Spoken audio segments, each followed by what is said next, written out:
Jeff Hathorn here inside the Peterson Event Center at the Pitt Studios, joined by the Panthers head coach Jeff Capel for his show. And Jeff, we have people watching. It's kind of we're inching back, Getting closer. Getting closer. Back to some normalcy.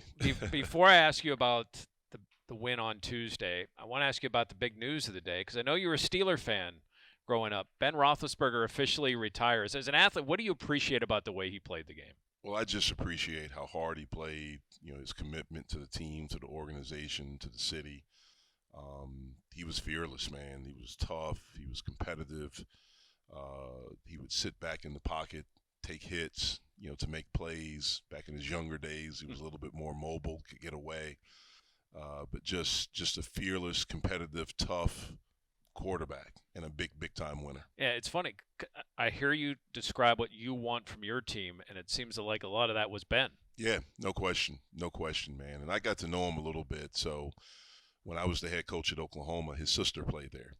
That's right, Carly. Carly, yeah. And I was really close with the women's program there. We shared an office space. They were right across the hall. We had two separate practice gyms.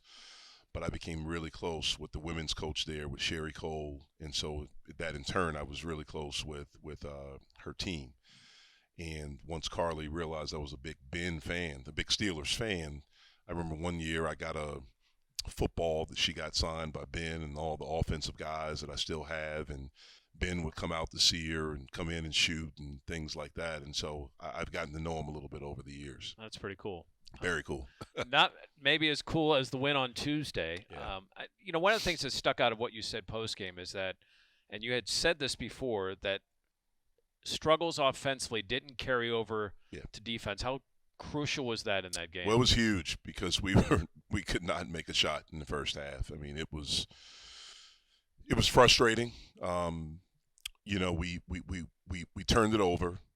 When we didn't turn it over, I actually thought for the most part we got good looks, but we were a little bit rushed, and then we couldn't make them. And what our pattern has been at times this year is that when we've struggled to score or not make shots or things aren't going well offensively, we carry that over to defense, and maybe we aren't as connected. We don't talk as much. We're not up on the ball screen. We are, easily screened a little bit during those times. And in this game, that didn't happen. It's almost like we became even more competitive defensively. Our talk was even more. And the thing that we tried to do during timeouts, during all the media timeouts, is we kept encouraging them to just keep playing hard. Keep playing hard. We'll make shots. Just keep doing what you're doing defensively. And that, look, how many times can you shoot 21% in a half? And I think we made 1-3 in the first half, 1 of 14, but you're only down 4. Like that just normally doesn't happen. And we had 8 turnovers. But to only be down 4 is a testament to how hard we played defensively. And at halftime, that's all we talked about. Just keep doing that. We will make shots this half. Like the shots will go in. We'll get it moving. We understand the zone a little bit more now. We'll get those looks and we'll make them this half.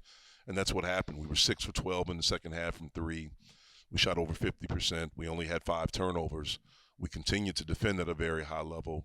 We were just able to generate some offense. How difficult is that? Because human nature is you're disappointed about a failure in doing whatever, to come back and play harder at that end. And how long did it take you to kind of learn that skill? Well, Coach K used to have a thing, sometimes your biggest opponent is human nature. Sometimes that's who you're going against. And so you have to learn how to conquer human nature. You have to learn how to train your mind and to understand there's more value in a game than just scoring, than just putting the ball in the basket. One of the great things about being a part of a team and a team sport is that, and especially our sport, there's so many ways that you can impact the game in a positive manner, and learning how to do that. And if you can lose yourself into the game, if you can lose yourself into winning, and that's why I've always felt, and I learned this from a player in college, talking, that was something that was emphasized. Normally, if you talk, that means you're not thinking about you. If you're quiet, then it's easy to think, well, I'm tired. Your mind is thinking that, or, man, I can't make a shot. Or man, this guy's not finding me, I'm open. But if you're talking, if you're constantly lost into the game, then your mind doesn't do that. You're thinking about, how can I help this guy? How can I be up on this ball screen? How can I not get screened?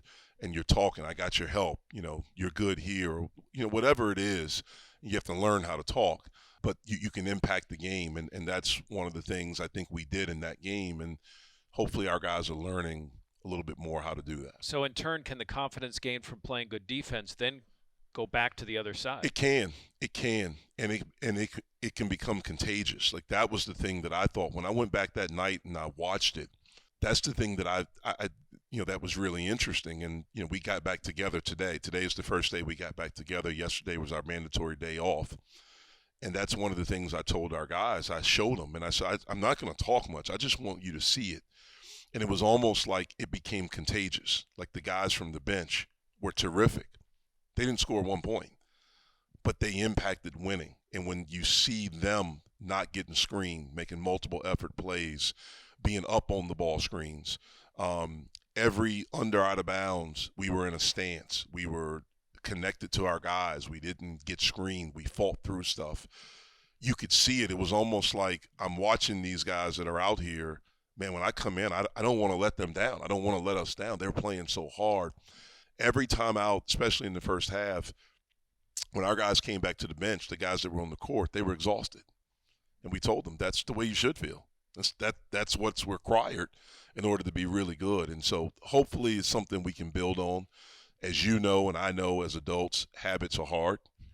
And it's hard to develop a really good habit, and that's what we're trying to teach these guys, or to learn the habits of winning. All right, as we continue, there are some individual efforts I want to discuss from that Syracuse win. It's the Jeff Capel Show here on the Pitt Panthers Radio Network. So many stepped up on Tuesday. I was going to start with Burton, but I want to start with Collier, because there's a moment where his tip of that play made that whole thing happen. It's a huge play. And, to pursue the ball, to get it, and then to have the wherewithal not to try to force it right up. He had a similar play when we played at Louisville, and he got an offensive rebound, and a guy was wide open back out, but he tried to go right through the guy and ended up turning the ball over. We watched tape, and we talked about that. One of the best times to get a three-pointer is from an offensive rebound, because normally everyone is inside trying to rebound. And so, to make a multiple effort play, to get that basketball, but then to have the presence to understand that everyone was inside and to kick it back out for a wide open three. It made it 44-40, I think, at that point. And we had to lead the rest of the game. But again, it was a play that united and inspired the rest of the team. Yeah, it's things that you discuss that you don't see on the stat sheet, even though you do see an offensive rebound on the stat sheet. Yeah, but most people, and this is what I try to tell our guys all the time, most people that don't do what we do, coach, and some people, like, they love basketball, but they don't understand it. Like, everyone judges everything on scoring. Like, if you talk to a parent or you talk to a friend, hey, how'd you play? How many points did you score? Right. That's usually the second question. Like, how many did you get? How many did you score?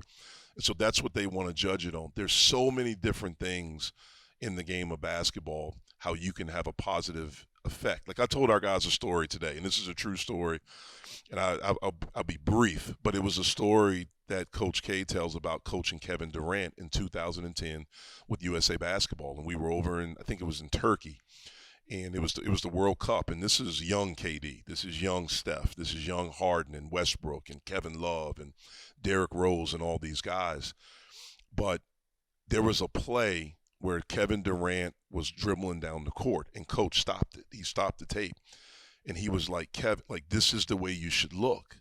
And he says, like, when you guys see Kevin look like this, what do you think? And Westbrook immediately raised his hand, and he says, when I see Kevin look like that, I know we're going to win. And so afterwards, we're walking out, and Coach goes to Kevin Durant, and he says, like, what did you learn today? And he said, well, I learned Russ really has my back. And he said, no, you learned a different way to win. You can impact winning just by how you look, having a strong presence out there, having a strong face, and things like that. And that's the thing. There's so many little nuances in the game that if you learn these things, I've been fortunate. I sat beside, I think, a master in this, and for 7 years, and I was able to pick his brain about all these different things. And these are things we're trying to impart on the guys that we coach. So if you're John Hughley, you might walk out of that game and say, I just had 3 field goals, but he was much more than that. I think it's maybe the best game he's played here. He impacted it by obviously the 18 rebounds. He was masterful in the high post in making passes and facilitating, but also him ducking in down there. That opened up the threes for us. That opened up some driving lanes for us. He was up on every ball screen. He was down in the stance. When guys screened away, he was open. He was talking to the basketball. All those things, it may have been the most complete game that he played. And his third field goal came with maybe about 2 minutes left. Mo Gee started that game like so many missing threes in the first half. But then it seemed like he consciously, I'm just going to take it to the hoop, and he finished with a double-double. He did. And, again, he had some good looks early. I thought he was a little bit rushed in the zone in the middle of it early in the game.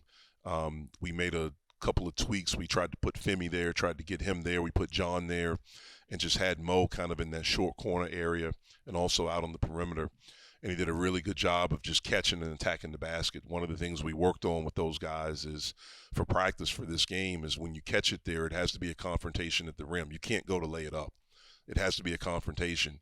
And they don't have the shot blocking like they've had. John is going to take up so much attention with Edwards, who's their best shot blocker. He's going to be all over him trying to take him. That's what I mean. His duck ends, that took Edwards away, that took their shot blocker away, and Mo was able to attack Swider and Jimmy Boeheim there, and you know it's a lot different than Edwards. Obviously, Jamarius had a big game.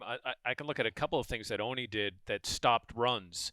You know, Syracuse got it up 6, then he hit a 3 late in the shot clock to cut it back to 3. They cut it to 4. He hits a 3 to go up to take the lead back up to 7. He had some big moments in that game. Big moments. I thought the biggest thing he did was how he harassed Gerard. I thought he really defended Gerard at a very high level. He picked him up. He picked his pocket one time. I just thought he was there, like defensively all the time with Gerard. And, look, Syracuse was one of the top 20 teams in offensive efficiency in the country. And, our defense held them to 53 points. I mean, that's a big deal. And it's something that certainly we celebrated, something that we're really, really proud of our guys for. We have to be able to carry that, though. Like, one of the things I told them afterwards in the locker room, like, this has to feel good. Like, everyone was pulling in the same direction. Everyone was excited. And now you're exhausted. This is how it needs to be. Like, we have to – this is the type of effort that we have to give if we want to learn how to win consistently, and that's what we're trying to do. I know one of the guys who's not on the court, but still a big part of your program is Nike Sabandi. Yep. He is going to join us next as we continue. It's the Jeff Capel Show here on the Pitt Panthers Radio Network. Joined by senior Nike Sabandi here on the Jeff Capel Show, and I can't imagine how challenging this season has been for you. How would you describe what this year has been like since the injury on November 1st? It's just been a grind. Ever since I had my injury, I try to not look at it as a negative thing. I try to just, fight my way through it, go about it as positive as I can, and work my tail off to get back so I can be back out there with my bros. When it first happened, I think all of us sitting in the media thought you just banged knees and like, okay, he's just it's just a bruise. Did you know right away, or did it? Yeah. I wouldn't say I knew right away. I knew something right away was wrong with my knee. I kind of felt the pain in it, but I didn't know nothing was going to be that severe where I'm out for the rest of the season. But, I kind of knew like something was wrong right then and there, but I didn't know it was going to be something that long term. So now you said about staying positive. Mm-hmm. How quickly did you go from to okay, I'm going to work back, like let's get at this, let's go after this? It's been a process. I tried to the first couple weeks was tough for me. After that, I kind of just after getting back after surgery and getting back around the team and seeing them go through war and going through battles every day and not being able to like help them, it kind of made me look at it a different way, like be there for them and give my voice and give myself to them since I can't be there on the court, physically. So that's how I kind of look at it, just being there for them. Yeah, in some ways, nobody wants to hear from the guy who doesn't have to run all the sprints. Yeah, yeah, for but sure. but I know there's a lot of things you can impart. How do you go about giving advice to the guys?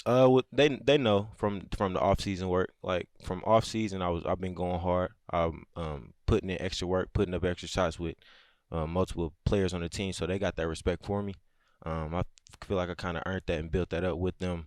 You know, uh, prior to preseason and everything before I got injured. So they kind of had that respect for me. So me talking to them and letting them know things, I don't try to say it as a coach. I try to say it as a player and a friend to them, a brother to them. So it's an interesting group because obviously injuries happen quick. Like some yeah, things happen with the guards this year, and guys like Oni had to step up. yeah.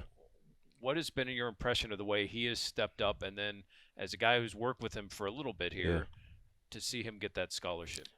Man, it's just I'm so proud of him, man. Like I see the work that he puts in, and at times he doubts himself, and for him to get the scholarship and keep putting in the work and going out there fighting, not expecting this moment to come. I always tell him like just stay ready, cause anything can happen. Like and he stayed ready and God blessed him. So I'm proud of him, man. Just proud to see that he keep fighting and putting in the work for it. He definitely earned it and deserved it. You look like you're pretty calm, Hmm. but I imagine you're not watching games. like what's that?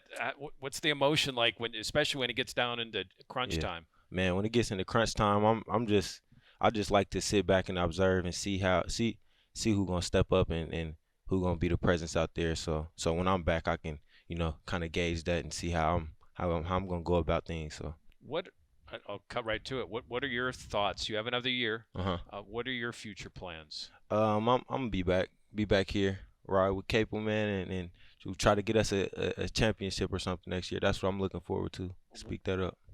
To that point, what do you like about what you're seeing out of this team? I really like it. I see so much talent out there, and I see them fighting every day, bringing it every day, and it's just tough because I wish I could be out there with them like bad every day. I think of it, and just seeing them practice, I'll be like, man, I wish I could step in this drill. But um, just seeing a lot of different things and different intangibles and talents that I know I can work with to, you know, ex- bring their game up and mine as well. So I look forward to it. I remember when you first got here, you discussed about being a dad and Mhm. your daughter Oakland. Yeah. And you would said during the break that she's 2 already, Yeah, she's two. which is crazy. How much perspective has that given you while you've dealt with this? Man, she giving me hope, energy, everything. That's my girl. I love her to death. Uh, she just always positive, always smiling. So it don't have me looking at my injury or nothing like that. It just she keep me happy and joyful for sure. Well, I know your dream is to get to the league one Definitely. day. Your teammate from last year is in the league right now. Justin Champagnie is going to join us next as we continue. It's the Jeff Capel Show on the Pitt Panthers Radio Network. All due respect to whoever calls the game for the Raptors, no one's going to ever have a better voice to say the name Justin Champagnie. He's had a 12-rebound game in the league against the world champs, 14 points against one of the greatest coaches in probably basketball history, not just NBA history. Played 28 games so far as a rookie, and Justin Champagnie is back with us here on the Jeff Capel Show. Justin, how's it going in the league? How y'all doing? I'm good, man. I can't really hear. Can you repeat the question? He just asked you how you were doing, man. That's it. How you doing, Just? Oh, I'm good, Coach. I'm good. I'm doing my thing, working it. It's kind of keep my head down and just work. That's about it. Okay. It's tough to keep your head down when you're on the team bus, and I know we appreciate you joining us, Justin. What is the biggest adjustment that you've made in getting to the NBA and playing at the NBA level? I would just say being professional, like just know what comes with that and all the little details that goes along with. But game-wise, I would just say the flow, like the ball moves different, different kind of plays and stuff like that. It's more just a big pickup game, so just being able to read it and know the movement of the game. I remember talking to you when we talked to you last year, and you said how much this was a dream of yours. What can you tell us about that time you stepped on a court in a game for the first time at Boston Garden? I was ready to go. I had a lot of energy that game. I don't know for what reason, but it just kind of like slipped in the middle of the game. So I was happy to be out there and show what I could do. and then on December 14th, you played in Brooklyn. What about the emotions of playing in Brooklyn, and how many people did you have there to watch you? In Brooklyn, I had my whole family there. Mom, my little brother, and girl. And then when we played in New York, like in the Garden, I had everybody there, all my family, friends. You know, so it was definitely a great moment for me. You know, getting my first bucket in the Garden. So I was really excited. Did you take a moment to think about how far you've come? All the time. I mean, coming from New York, like everybody told me I couldn't get here, get this far. So I'm just excited to be here and I'm continue to work it. Get farther in life. Well, we're all really proud of you, man. I mean, obviously, you know, you made it, but not just making it. Like, you're in the rotation. Like, you've fought, you've earned your way as a guy that's in the rotation, and so that means that Coach Nurse and the coaching staff up there. I'm close with Griff, your assistant coach, the associate head coach up there. I've known Adrian for a while, and I know what they think about you. And so we watch every game. You know, Jeff mentioned earlier about, you know, Bill saying your name. I was watching with Elijah. It was the game where you had a bunch of rebounds and you ended up getting – no, it's the game. It was your first double-figure game. And when you scored, Elijah was getting mad at the commentator for Toronto because he kept calling you Champagne. So you need to say something to that guy, man. Get him straight. Oh man, I miss you guys, man. Yep. You guys know. We miss you, Justin. I remember talking to you before the draft, and you were back here with this group, working with this team. How much have you been able to follow what this Pitt team is doing this year? Oh, I watch it again. If I can't get watch, I just check the stats on the ESPN notifications. So I'm always locked into what's going on. I speak to a lot of the players later in the day, trying to let them know like little things they can do to up their game and help the team win. So especially with John and Andy and those guys, those are my guys. You know, I'm always watching for them for the game and all that stuff. I'm trying to come back for an All-Star break to see if we can get the game in. I watch it in, but I'm always tapping in with them. Last question before we let you go, because I know you got a lot going on. And we're talking to Justin Champagnie. When people ask you what your time was like at Pitt, what do you tell them? Best 2 years of my life, every time. Simple. I couldn't see myself anywhere, going anywhere else in school, you know. So I believe in what's going on there. I believe in the believe in the coaching staff, and I love it to this day. They're like family, and it was the best 2 years of my life. Well, continue making us all proud. We appreciate you, man. And if you come for All-Star break, that's my birthday. So I expect a present. You can afford it now. Yes, I got you, bro. Justin Champagnie, thanks for your time, Justin. Thank you, guys. All right, man. See you. Coming up, the associate head coach who does a lot of work with John Hughley. We'll get Tim OToole's perspective on what John has done this year. It's a Jeff Capel Show on the Pitt Panthers Radio Network. We are joined by associate head coach Tim OToole. Tim, it's good to hear Justin's voice again. I know you guys are really proud of what he's done. It was awesome to hear him. It's think about what he's done, where he's come from, and where he's at today. It's amazing, and especially he kind of fit the Pittsburgh persona, the toughness, the grit, the grind, his willingness to fight for things left and right, and again, one of the things that we sell to so many kids, especially in the recruiting world, is like, hey, this is an opportunity where your dreams can come true, and he's one of those kids that's living out his dream. Absolutely. I know another guy who wants to get to that point is John Hughley, and I know you've worked a lot with him. Can you give us an idea on some of the things that you really are refining about his game? Well, right out of the gates, when you talk about where Justin is at and where most kids want to go, and especially with John, because everybody wants to play in the NBA, the first thing we start about is your mindset. And if you want to be a professional, you have to create professional habits. And I think that's kind of the thing that we're really driving home with John, in addition to footwork, in addition to shape, in addition to your moves inside, you're holding your follow through longer, your free throws, because he's really worked hard and he's done a good job in that area. But really it's it's that professional mindset that you need to bring your lunch pail. You need to do this all the time. It's not a sometimes thing. You don't win once in a while. You win all the time. But you have to train your mind, and that is a daily grind, because that's happening every day when there are no fans, when there are no lights, and he's kind of done a really good job of buying in and doing those things. Because one of the things for John, and you learn this especially because this is really his first year, is you'll have a good game and then you just expect it's going to be easy the next time out. And what you fail to realize is Coach Boeheim or Earl tomorrow, or it doesn't matter who we play, they're going to strategize and scheme on how to make you look bad, not good. And so that's kind of a rude awakening at times. And so a lot of times, especially early on in a young player's career, they'll have highs and lows, and it's that inconsistent march.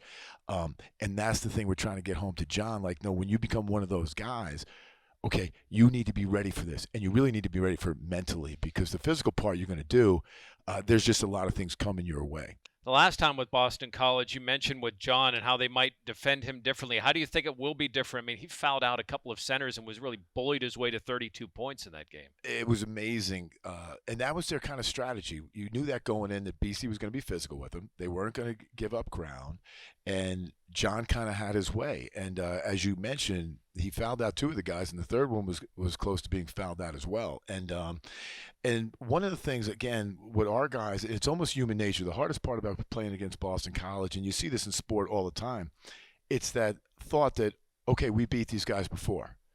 And unfortunately, in our world, that's usually, you got to put that one behind you and get on to the next thing, because they're going to be a different team. They're going to have different plays. They're going to have a different strategy. And your mindset, however, is thinking, well, no, we've beat these guys before, and then this should be, second fiddle. And it never is. And so that is part of it. And I say this because, again, we're such a different team, because you have Femi, John, Noah, Will, Nate, that are kind of young. And then you have the older guys, which is O and Jamarius and Mo, but they're all, two of those three are new. And so you have this just different blend. And so we know this because there's an old stat. I want to say 67% of all the college basketball games are won by the home team. And so 1/3 is won by the road team. And so we know how hard it is to win on the road. And that's one of the things, we would say in coaching. In order to beat a team like Boston College there, you have to beat them by 20 to leave with a 1-point win, because calls are going to be different. It's just the way it is, and the travel and also this stuff. So I think that mindset that human nature can't creep in. You got to, as John Wooden says, you fear nobody, but you respect everyone. And that respect better be high, because BC is going to be ready. So you learned something about the way the team bounces back from the Clemson game. Do you also learn something about how they handle success, kind of to your point there, and dealing with Boston College? 100%. And because normally those teams that handle wins and losses the same, and especially that success, no, that's behind us, we're moving on to the next one. Well, those are usually mature teams. And I think that's kind of where we're still fighting to get to that point where, like, that's got to be the mindset. This is a business trip. This is nothing else besides that. And we need to have that mindset that we're going in for a gladiatorial type of battle, and we need to be the victors when we leave that building. Well, Tim, thank you very much for taking time and explaining some of this to us. It's really fascinating how much work and all the details that go in to making not just a team, but a player. Yeah. It really is fascinating. Thank you very much. Thank you, guys. This is awesome. Appreciate it. Associate Head Coach Tim OToole. We thank Nike Sabandi for joining us, for Justin Champagny joining us as well, for Jeff Capel, for Amanda King, for Cale Berger back in our Pitt studios. Panthers are at Boston College Saturday at 4 o'clock. Bill Hillgrove with the play-by-play, Curtis Aiken with the color analyst, and Cale will be in our Pitt studios with pregame starting at 3:30. That is on the Pitt Panthers Radio Network. You have been listening to the Jeff Capel Show on that very same Pitt Panthers Radio Network.